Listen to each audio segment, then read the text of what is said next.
So ayun na nga, talagang vindicated si dating Senate President Cheese Escudero. Nakakahiya sa mga legal luminaries na nagsasabing mali si dating Senate President Cheese Escudero patungkol sa salitang forthwith. Kakapasok lang kasi na balita, ang ating Supreme Court ibinasura ang petisyon na piliting mag-convene ang Senado. Ibinasura nga ng ating Korte Suprema ang petisyong naglalayong obligahin ang Senate of the Philippines na agad mag-convene bilang impeachment court para litisin ang kaso laban kay Vice President Sara. Sa naging desisyon na 14-01, iginiit ng Korte Suprema en banc na walang sapat na batayan upang gamitin ang mandamus laban sa Senado, isang kapwa-sangay ng gobyerno na may sariling kapangyarihan sa ilalim ng konstitusyon. Heto pa ang buong detalye sa Tagalog version.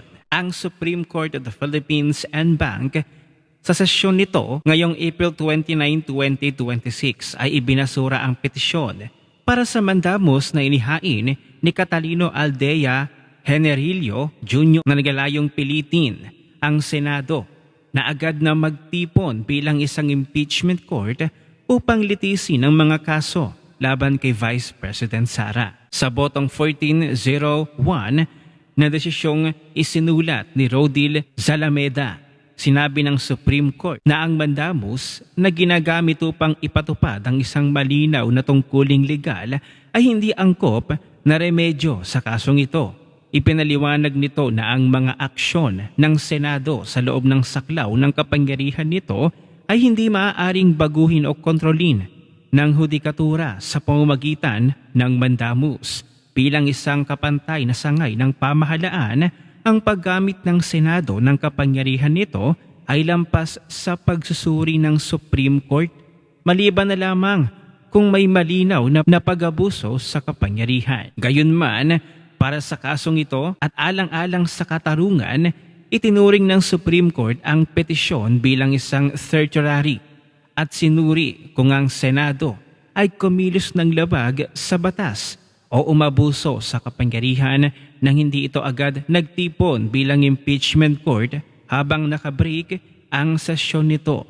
Salungat sa pahayag ng nagpetisyon, napag-alaman ng Supreme Court na kumilos ang Senado sa tamang oras kaugnay ng impeachment complaint habang itinatakda ng konstitusyon ng takdang panahon para sa House of Representatives of the Philippines na umaksyon sa isang impeachment complaint. Wala itong tiyak na itinakdang oras kung kailan dapat simula ng Senado ang paglilitis. Nakasulat lamang na ang paglilitis ay agad, forthwith, na dapat isagawa na iniiwan ang pagpapasya sa Senado.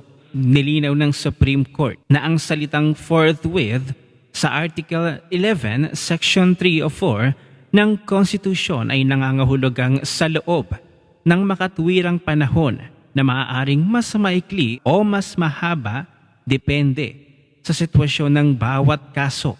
Nagbibigay ito ng kalayaan sa Senado na maghanda bago ito magtipon bilang impeachment court.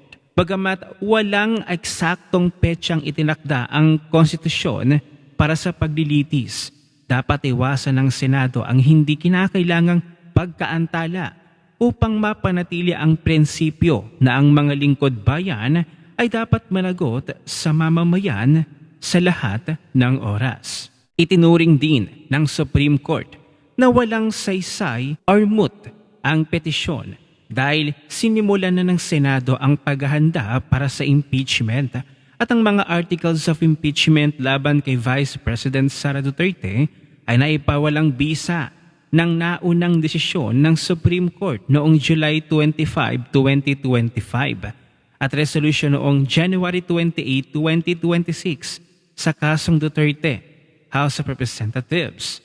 Ang isang kaso ay itinuturing na moot kapag may mga sumunod na pangyayari na nag-aalis ng issue, kaya't hindi na kinakailangan ng pasya ng hukuman dahil wala nang umiiral na articles of impeachment. Wala nang dahilan ng Supreme Court upang utusan ng Senado na magtipon bilang impeachment court.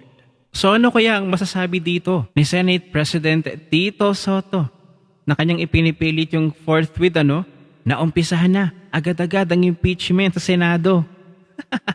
So dun tayo sa keyword ang sabi ng Supreme Court, reasonable time. So it could be longer or it could be shorter but within reasonable time. So maliwanag ang clarification ng ating Korte Suprema. Ito kasing si Tito Soto, ang atat na atat, umpisahan ang impeachment laban kay Vice President Sara. Ano kaya masasabi din dito ng mga legal luminaries na sina Jesus Falsis at ang iba pa mang kanyang mga kasamahang abogado So ito another unanimous court ruling. So nakakahiya sa ating mga senador at sa mga abogado na bobo. Yung mga abogadong kakamping nakakahiya sila. Yung mga simpleng legal term, abay kailangan pa ng ruling, Kailangan pa ng court ruling.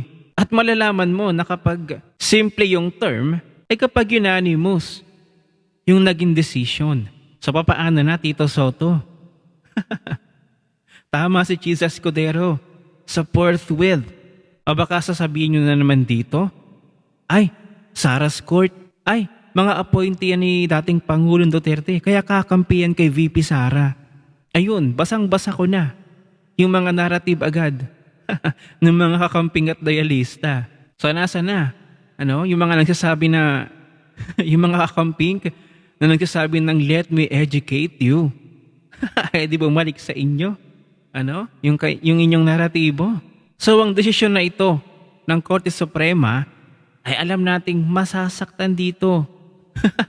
Yung mga kakamping, yung mga legal luminaries na sina Jesus Falsis. At sino pa ba? Yung mga aboga-abogada. At sa huling araw ng hearing, ng committee hearing sa Committee on Justice, sa impeachment proceeding ni Vice President Sara. Hindi na nakakagulat na napagbotohan na ng mga buwayang kongresista na napagbotohan nila na mayroong probable cause to impeach Vice President Sara Duterte. Hindi naman kami nabibigla at hindi naman nakakagulat Inihintay na nga lang namin na ipasa nyo na yan sa Senado. At ito nga ang naging official statement ng defense team ni Vice President Sara. The finding of probable cause by the House Committee on Justice was not unexpected, given the direction the proceedings had taken. We respectfully maintain that the proceedings before the committee departed from the constitutional design. Instead of confining itself to the verified complaints and their attachments, the process expanded into matters that properly belong to a full trial. So ayun na nga, yun ang hinihintay ng kampo ni Vice President Sara. Itong impeachment ninyo ay dalhin nyo na sa Senado nang makapag-umpisa na ang Senate trial, ang bloodbath na hinihintay ni VP Sara. So ano ang inyong masasabi dito sa desisyon ng ating Korte Suprema patungkol sa forthwith na matagal na pinag-aawayan ng mga kakamping, loyalista, DDS. Ngayon, nalaman natin ang tunay na kahulugan ng forthwith. So sino ngayon ang mali? At sino ang tama? At sino ang napahiya? Ano ang inyong opinyon? Aba, ishare mo na ang video na ito. Mag-iwan ng comment at like dyan sa ibaba at magkita-kita ulit tayo sa susunod na video.